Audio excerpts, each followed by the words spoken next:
संगठन बनाने की जरूरत कैसे पड़ेगा? मैं राजेश सिंह चौहान, राष्ट्रीय अध्यक्ष भारतीय किसान यूनियन राजनीति।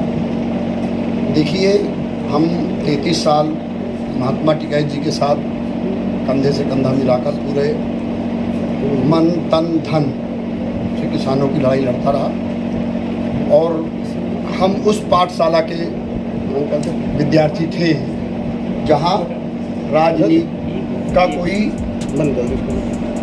पन्ना नहीं था। इधर हमने देखा कि जब हमारा किसान आंदोलन चल रहा था तब तक कहीं कोई राजनीति का प्रवेश नहीं था। ओपनली अंदर खाने कुछ रहा हो तो मुझे जानना देखिए सामने और 13 महीने के बाद जब चुनाव 2022 के आए, 8 दिसंबर को आंदोलन ख़त्म करने की घोषणा संयुक्त मोर्चा ने किया और फिर 2022 का चुनाव हुआ। चुनाव में आदरणीय राकेश टिकैत जी ने क्यों ऐसा किया ये मेरी जानकारी में नहीं।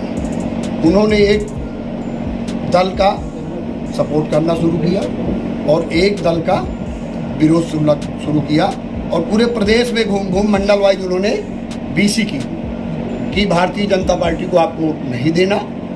और 13 महीना जो हमारे लोगों ने ट्रेनिंग ली है उन्हें सब पता है कि किसको वोट करना है। माननीय नरेश टिकैत जी ने बड़े कहते हैं कि राजनीति में कहीं कोई चीज़ें हम राजनीति से दूर हैं। आपने देखा होगा कि उन्होंने पवित्र महात्मा टिकैत जो राजनीति से हजारों कोस दूर थी, उनकी समाधि स्थल से एक राजपाल बालियान बुढ़ाना से और एक चंदन चौहान को अपने हाथों से सिंबल दिया और वहीं से घोषणा की कि सभी किसान और कार्यकर्ता भारतीय जनता पार्टी को वोट नहीं करेंगे और RLD गठबंधन को वोट करें। किसान के सम्मान की लड़ाई है।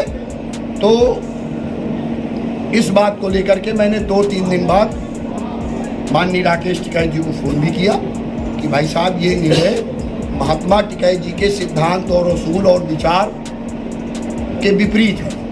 महात्मा टिकैत जी ने हमको ये चीज़ें नहीं सिखाई। हमेशा उन्होंने कहा कि राजनीतिक दल के मंचों में, राजनीतिक दल के साथ कोई कार्यक्रम में और किसी दल का चुनाव प्रचार नहीं करना। भारतीय किसान के कार्यकर्ताओं को ये अराजनीतिक संगठन है, हमें राजनीति से दूर दूर तक कोई मतलब नहीं। मगर उन्होंने हमारी बात नहीं मानी। फिर उन्होंने आदेश जारी किया। आपने सुना होगा, आप लोग हमारे सब साथी हो, पत्रकार बंधुओं के संज्ञान में एक बातें उन्होंने एक आदेश पूरे कार्यकर्ताओं को जारी किया कि 9 तारीख में जहाँ पे EVM मशीनें हैं, EVM मशीनों की रखवाली भारतीय किसान के कार्यकर्ता लठ और ट्रैक्टर लेकर के करेंगे और 10 तारीख तक वहीं जमे रहे। तो फिर मैंने इसमें फ़ोन किया कि नहीं, ये गलत निर्णय है आपका और इस निर्णय को आप वापस लीजिए, वरना मैं इस निर्णय के विपरीत स्टेटमेंट दूंगा। खैर वो बुद्धि आई उनको और वो निर्णय गुप्त रूप से वापस लिया। बल्कि स्वयं भी मुजफ्फरनगर की जो मंडी थी, कृषि मंडी जहां EVM मशीनें रखी गई थी, वहां एक दिन पहले उन्होंने मुआवजा स्वरूप अपने आप को पहुंचाया है। ऐसी ही सारी चीज़ें थी। हम समय समय पे गलत बातों का विरोध करते रहे और उन्होंने हमारी उन गलत बातों को स्वीकार नहीं किया। तो मजबूर होकर के बहुत जो मजबूत लोग थे उनको साथ भी उन्होंने कहीं ना कहीं कुछ गड़बड़ किया। ये हमारे हरनाम वर्मा सिंह जी हैं जो 32 साल मेरे साथ से ही संगठन में लखनऊ के जिला अध्यक्ष, मंडल अध्यक्ष, प्रदेश उपाध्यक्ष के रूप में हम सब लोग महात्मा टिकैत जब भी आते थे आपके ही घर रुकते थे।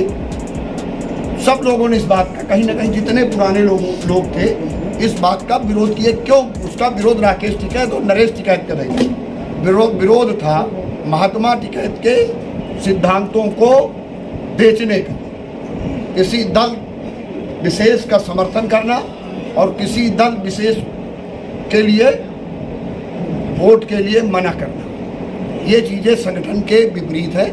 तो हम सब लोगों ने निर्णय लिया, जिसमें धर्मेंद्र मलिक जी भी थे और अनिल दालान जी थे, मांगेराम त्यागी जी थे, हमारे युवा के प्रदेश अध्यक्ष दिगंबर सिंह जी भी थे, हरनाम सिंह जी भी थे और प्रदेश के बहुत बड़ा एक तबका आपको दिखेगा।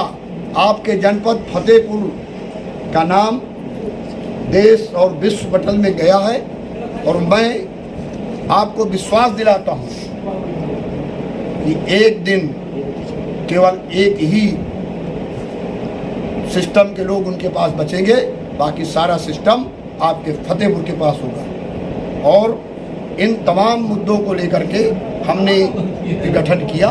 हम किसानों की हर जायज लड़ाई 33 साल से लड़ते रहे और आगे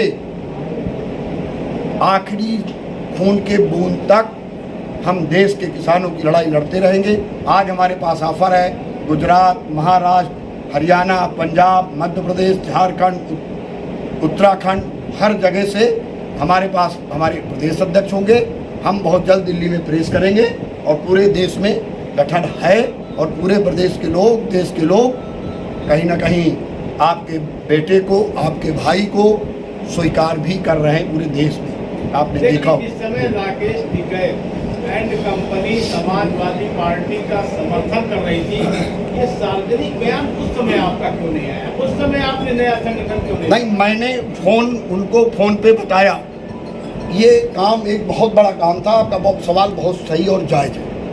ये एक काम, इतना बड़ा संगठन खड़ा करना और अकेले काम नहीं किए जा सकते। इसकी बहुत बड़ी चीज़ आपके जनपद में आई है और उस टाइम चुनावी माहौल में आपके संगठन को भी लोग महत्व नहीं देते और कहीं ना कहीं हमारा विरोध वहीं से शुरू हो गया और कहीं ना कहीं हमको लिहाज 33 साल हमें घर में रहे। सवाल है, उस समय आपने अपने बयान को सार्वजनिक क्यों नहीं किया? मीडिया के सामने सार्वजनिक क्यों नहीं किया? हम बता रहे हैं। टेलीफोन से तो वार्ता आपने नरेश जी से कर ली, राकेश जी से संगठन बन गया, लेकिन उस समय इस बयान को सार्वजनिक क्यों नहीं किया? सार्वजनिक महेश भाई, जिस घर में व्यक्ति रहता है कहीं ना कहीं उसका लिहाज एक जो स्वाभिमान, दबाव में थे, हम दबाव में थे, नो डाउट। वो हमारे लिए कल भी सम्मानित परिवार था, आज भी है और कल भी रहेगा।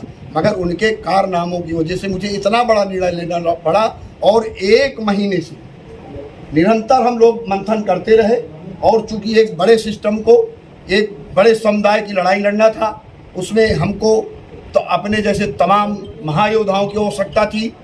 हम 1 महीना कोऑर्डिनेट करते रहे। आपका सवाल जायज है और उस राकेश टिकैत के दबाव में चलेगा अब और क्या? जब उस समय आप दबाव में तो आज हम फ्री हैं। आज हम फ्री हैं। आज हम अपने घर के मालिक हैं और मालिक जब जो हो जाता है, आप प्रेस के लोगों से मेरा एक सवाल है, आपके सवाल का जवाब है, नहीं आपके सवालों का जवाब है, नहीं किसान की मौत भी हुई धरना प्रदर्शन को लेकर के, ठीक, लगातार इस वक्त कई किसानों की मौत भी हुई, उसमें किसको आपके सवाल का वही जवाब है। देखिए, महात्मा टिकैत के आप बहुत एहसान है। आज आप अर्थ से लेके फर्श तक, फर्श से लेके अर्थ तक केवल महात्मा टिकैत की वजह से आप पहुंचे। बिल्कुल ठीक है ना? उस परिवार के एहसान है आपके ऊपर भी नहीं है? महात्मा टिकैत तो दबाव में रहेंगे कि नहीं? महात्मा टिकैत जी के एहसान है। रहेंगे कि नहीं रहेंगे? मैं मेरी बात सुनिए। महात्मा टिकैत जी के एहसान है और उन्हीं का संकोच भी था। कल तक उन्हीं का संकोच था और उनका व्यक्तिगत मेरे ऊपर एहसान है। राकेश टिकैत और नरेश जी का टिकैत जी का मेरे ऊपर कोई एहसान नहीं है।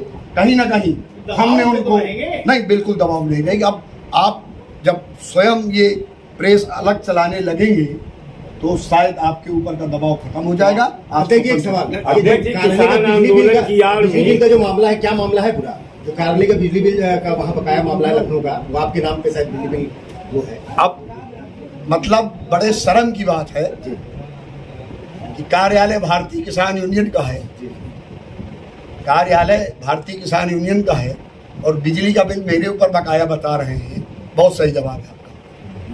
इतने बड़े महान व्यक्तित्व के पुत्र के द्वारा मिथ्या और झूठी बातें की जा रही हैं, यही से हम आज़ाद हो गए।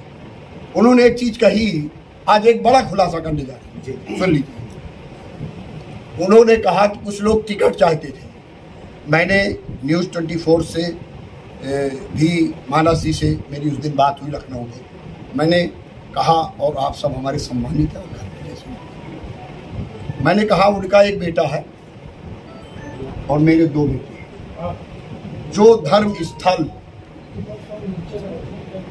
सबसे ज्यादा पवित्र उनके लिए, हमारे लिए तो सभी धार्मिक स्थल पवित्र है, मगर जिस धर्म स्थल को वो सबसे ज्यादा पवित्र मानते हो,